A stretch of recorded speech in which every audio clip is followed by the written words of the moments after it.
Hi, I am Emily. Hi, I am Denise. And this is the Interdisciplinary Talks. Today, we're going to interview Dr. Lech Soares. Hi. Dr. Lech Soares is a chemistry professor at Instituto Federal de Ciência e Tecnologia da Paraíba, Campus Souza. We're very happy you're here today with us. It's a pleasure for me to be here and share a bit of my experience with you. Joining us today too, we have our students, Leandro, Moisés e Diego. Hi. Hi. Okay, so the first student is going to ask you a question. It's going to be Moisés. Moisés, you can go ahead. Hi. So, when did you learn English? So first, I started to learn English around 15 years ago when I lived in Açu, in a small city in Rio Grande do Norte state. There, I started to learn English in an English school which is called Green Valley. And that time, I intended to learn English to do vestibular, the public selection, which allows us to enter in the university. In that time, I intended to study in UFRN, the Federal University of my state, Rio Grande do Norte. So I moved to Natal to do my high school there, and when I was there, I studied in FISC, FUNCERN, and the last one was SENAC. And how can I say? All this time that I studied English in Brazil was about 7 years and 6 months. And after that, I had the pleasure, I had the opportunity to do part of my master's degree in Austin, Texas, in the state of Texas, in the United States of America. And when I was there, I could even improve my English. It was a big and a great opportunity in my life. And after that, I still have other opportunity to live in Spain, in Valencia. I did part of my PhD there. And in Spain, I had contact with a lot of different people from different nationalities. And I could practice my English and I could learn Spanish too. So that's it. And we can talk more about this kind of experience and more that you want to know. So you said you went to Valencia? Yes, Valencia. Valencia is an amazing city. There is the first city to live in Spain, the best city to live in Spain. Is even better than Barcelona. And there are a lot of students. So I really enjoyed living in Valencia, and I could learn Spanish and a bit of Valenciano. Nice. And did you speak English there too? Yeah, because I was there working in a lab where we had a lot of different students, professors from different nationalities, and the common language, the normal language that we usually use it to talk there was English. Because, for example, if we are here and just we are in six here, and only three speak Spanish, but the six that are here speaks English. So we have to speak English because the other three people wouldn't speak Spanish, and this is not polite. The people there said me, "Oh, it's not polite. You have to speak in English because all of us have to understand what we are talking, and it's better." Nice. One thing that caught my attention is that you said that you studied in Brazil for 7 years and 6 months. So sometimes the students see our interviewees here and think, oh my God, they accomplished so much. They went abroad, they studied abroad, and they could learn, but it's a process. So you have to invest in the language, study a lot, right? Formally, in a formal institution, like with our classes, with our project, but also by yourself, with autonomy, watching movies, listening to music. But it is a process, right, Professor? That's it, Professor Emily. I would give this advice for the young students here today, that they have to study English with a lot of dedication and application, because for me, it wasn't an easy process. I had to study a lot. And other thing is, don't make comparison with other people, because, for example, if you have your parents speaks English, if you play a lot of game like RPG, or other things that you have contact with English, it will make easier for you. But for example, in my situation, I am the only person in my family who speaks English. I was like breaking everything, breaking, and it was really tough for me. And I thought that I had a strong accent, like from the northeast people in Brazil, and so it wasn't easy for me. And the advice that I can say to the young students here is that they have to be very dedicated, make a lot of effort, struggle to learn English, but it's possible. If you study, if you listen music, watch TV series. I didn't like to listen songs, because I think that is like a lot of that. There are a lot of intonation. There is a lot of intonation, and I prefer to watch interviews, documentaries, and something like this. For me, it's much better, and I could improve in my English a lot. Now, Professor, we have our student that want to ask you a question. Leandro, can you please? How has English helped your career? The fact that I speak English opened the main doors, the main windows in my life. English connected me to the world.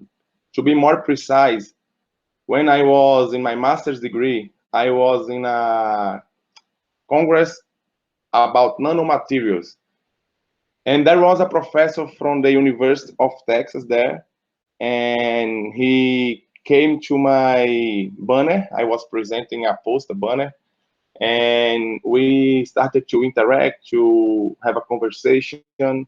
And he said me, hey, like your work, the job that your work is really good, and I am really interested in the job, in the work that you have developed. So this was the question that he made for me. Like, I have students from America, from China, from India, from Mexico, but in my group is missing a Brazilian student. So, would you like to study in our group, to go more deep in your work, to develop your work with more prophet? And I said yes. It's of course, it was my dream that time. And he look how the things in our life change very quickly. He said me, okay, tomorrow you have to make or prepare a presentation for me at 4 p.m. This presentation should be around 45 minutes. And after this presentation, I'm gonna make you some questions. And if you have a good English level, if I see your work with more details, I can give you the acceptance letters to study in the University of Texas. And I was really nervous. I didn't sleep that time, and I prepared the presentation. I was a bit nervous. I was really nervous that during that presentation. I think that was the tough lecture that I have given in my life. But I went well. He said he made me 3 questions at the end of the presentation, and he said me, okay, you have a reasonable level, you can arrive there, and you can develop your work. We could work with us. And I went there because I learned English. I was the only person in my family who learned English, and look how the opportunities arrived to us. And so I am a blessed man. Just I can just say this. And a lot of things in Spain, for example, when I was in Spain, I could travel to different countries to present scientific papers, like in different congress, for example, Bulgaria, Italy, London. I went to Netherlands. So I visited a lot of countries, some of them just to visit and some of them visit and work. So English opened the doors to me, to my life. And in all those countries, you spoke English. You were Yeah, able to communicate with English. only English, only English. I spoke English in all of these countries. That's interesting. And that's interesting how you say, I'm the first person in my family to speak English. This is so cool because many students might think, I don't know, nobody in my family speaks. I don't have, it's not easy for me. It's so difficult, so tough. I'm not used to it. I don't know. But then we have here an example of a professor who is, are you a doctor or postdoctor? I am a doctor, but in USA they call postdoctor, PhD. doctor as PhD. So Yeah. I just have this, but I intend to do a postdoctoral, like in Yes. Brazil. I intend to Yes. do this. And you have access to I mean articles, scientific things in English, right? Yeah. So I wrote my scientific papers. It was really tough because, like, speak English informal is one thing, but speak English in a high level and write in English in a high level is other thing. I I spent a lot of energy to get a higher level in writing English. Yeah, so you were able to visit many countries, you were able to talk in informal situations, formal situations, speak, write, and you were the first in your family. Not only you are the first in communicating and understanding movies and songs, but you are actually using the language to access, information, science, technology. It's very. I'm sure your family is very proud of you. Yes, for sure. And I feel really confident like to travel nowadays, for example, because I speak English. If I didn't speak English, I wouldn't have this confidence like to travel and visit. But I didn't speak. You made me a question, and I remember now. I didn't speak English only in Portugal. Portugal, I spoke Portuguese. I visited Portugal, and I spoke Portuguese there because everybody speaks Portuguese there. And but that's it. Like, and other advice that I can say to the students here is that after you have a good after you achieve a good English level, I strongly advise you to travel to an speaking English country, because you will mature as a human being. You will know a lot of different people. You know a lot of, how can I say, different cultures, and this was really important in my life. Like, I could open up my eyes about religion, God, increase the spectrum about this, and not be like this. I got a lot of nature when I was there, and I had this experience. Okay, thank you. Now, Diego, it's your turn. You can ask Professor Lech a question. Yes, hi again. Um, how was your experience abroad? My experience abroad, as I have just talked to you here, was amazing. I am really glad about this. And for example, I could learn English, I could improve my English, and I could learn Spanish. I met a lot of people from many different nationalities and profiles, as I have just stated for you. I visited 12 countries. I published a lot of scientific papers. Actually, these papers helped me a lot to be here, like as a professor in this institute, because the public selection was really tough, and these kind of things that I published, papers, patents, helped me a lot. And that's it. I have a lot of different things to say, but for example, I had a roommate who is from Saudi Arabia, and some things that like curiosities. And my bed was near to his bed, and every day at 5 a.m. and 5 p.m. he put his knees on the floor and his forehead on the floor and started to pray like salam alaikum. And I was a young person after the bombs, and I said, oh man, this is a bomb, man, I'm gonna die here. Some things like this that that we have this kind of feelings and ideas when we don't how can I say, don't know better the culture. And so, but after that, after this time in USA, nowadays he's one of my best friends for sure. And like once in 2 or 3 months we make a phone call, because I miss a lot speak English. I don't have people near me to speak English, and I miss a lot speak English. Sometimes I get stuck, but for example, now in the beginning of this interview, I was a little bit nervous, but with the time that we are speaking English, I am getting more confident. I am getting more used to the language, and so that's it. But this is the way that I found, and I find even nowadays, to have contact with English and with Spanish. Sometimes I call some friends that I have made in my life, and I try to have this contact with English. Just one observation. That's what you think, that you don't have people who speak English around you, because by what we're being interviewing, the professors are Yeah.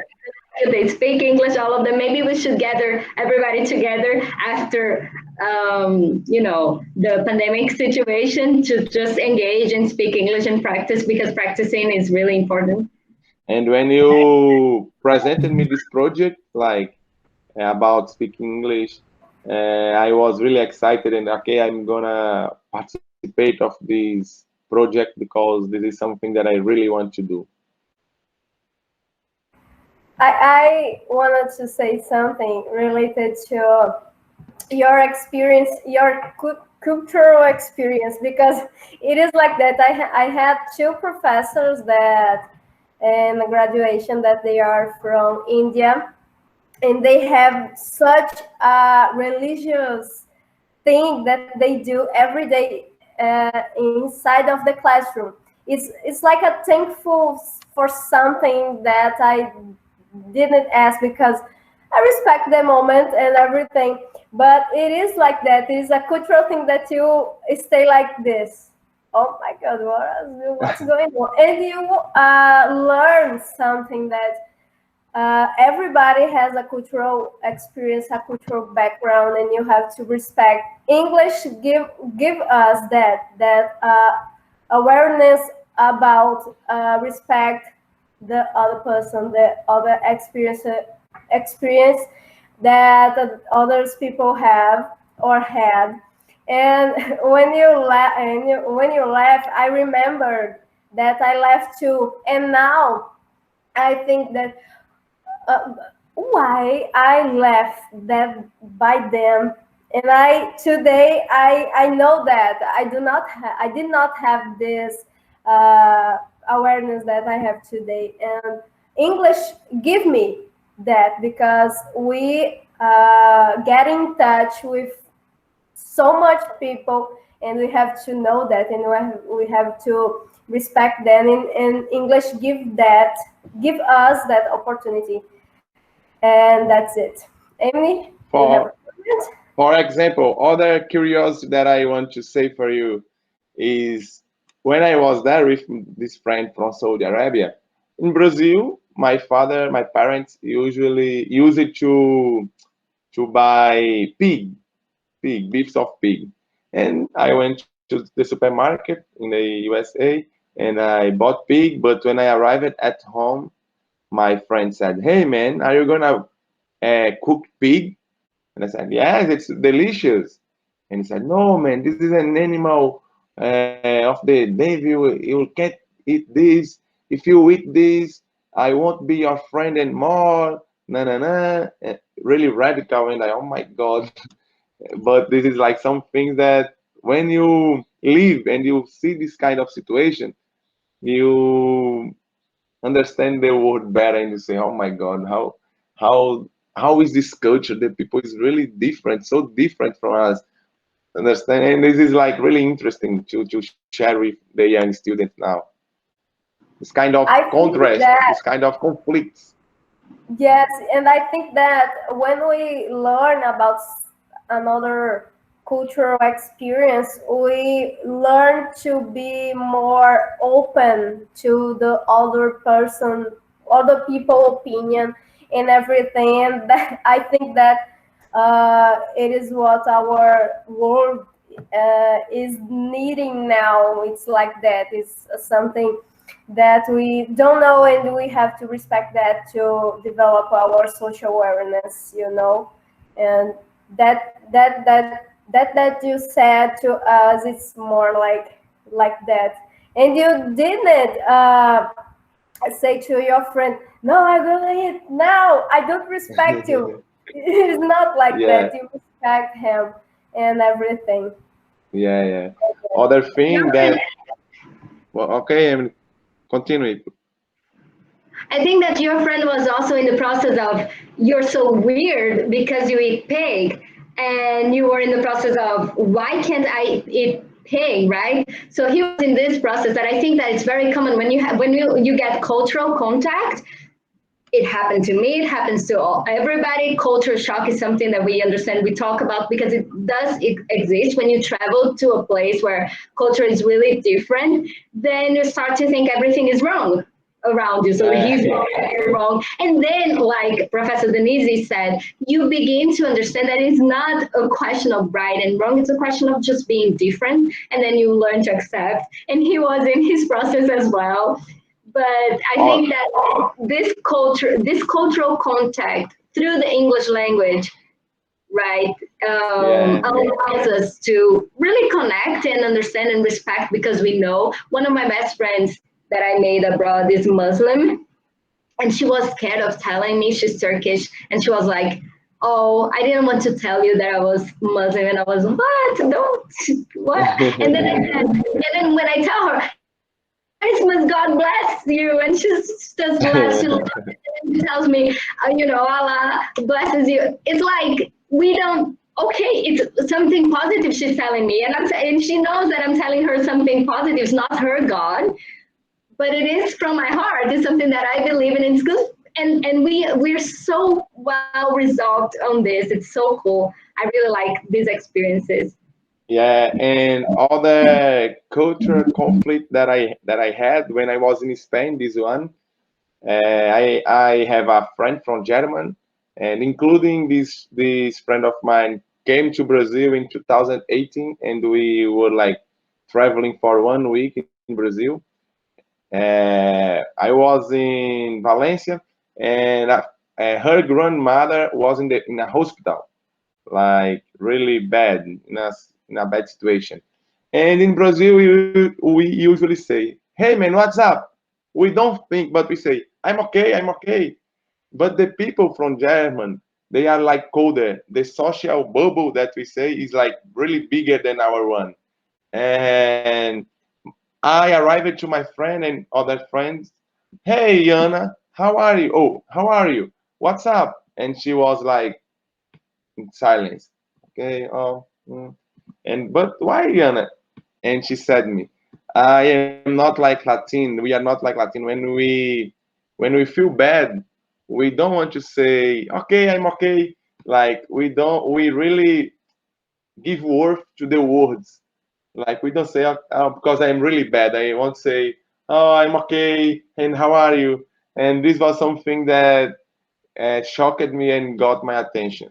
Little things in our cultures that it's very hard for other people to understand and so that it's very intrinsic to the German culture so that you couldn't understand that, but little by little, like through communication, even though you weren't speaking German, but you could, you know with this cultural contact, understand the other. This is very, very interesting, and understand that there are so many differences in the world, as you said in the beginning. We tend to think that it's only what we know, but there are so many different things, different perspectives, like Denise said, different experiences, and that's so interesting to know it. And I think that it's something that we can motivate our students to focus on English, because that's another thing. You get access to information technology, access to people, to friendship, and to different cultures, different experiences, different nuances of behavior.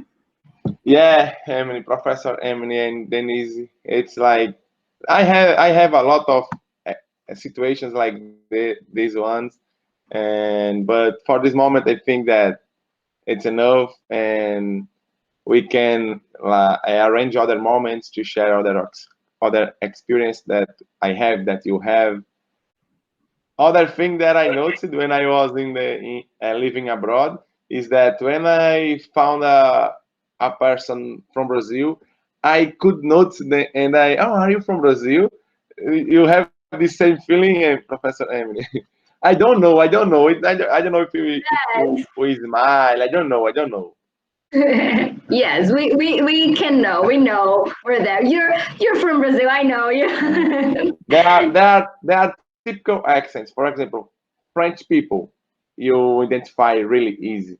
Like Chinese people. And that's cool. That's what we want to show our students too, that all these people from so many different countries, so many different accents, they're all communicating through English, and everybody understand each other, and they can point out, whoa, that guy is from, I don't know, maybe she's from Brazil, maybe she's from India, maybe she's from China, I don't know, Japanese. This is very cool.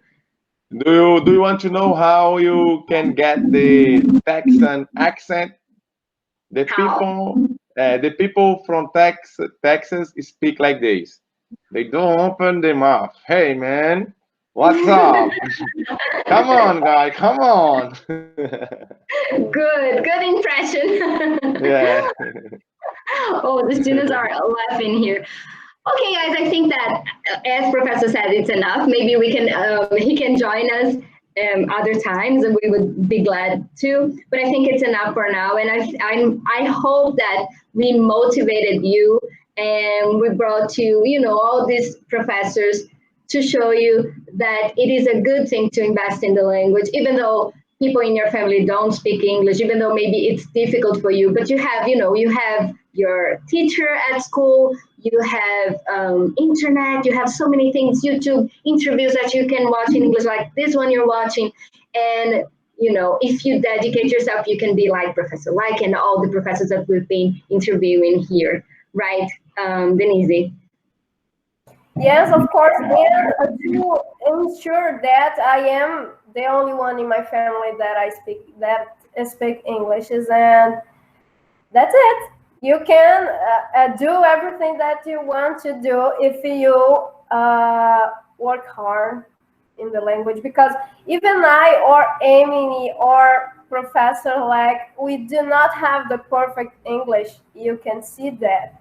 And we improve our English every day. So you think that we do not work hard today? Don't think that. We learn day by day, and we have to pass this message to you that you have to work hard and believe you can do it. Okay. Yeah. Thank you, Professor Even, Lech. thank you very much. As I said you in the beginning of this interview, it's a pleasure for me. And even in Portuguese, for example, I keep learning and improving my Portuguese, like writing. And imagine in our second language, for example, in English, we are always learning. And the most important thing is that we can't give up, even the young students, and we have to be focused in our progress. This is the most important. Yes, thank you very much, Professor. Students want to thank you too, right? Yeah, thank you, Professor. Thank you. Thank you. You are welcome. Bye bye. Bye bye. Bye.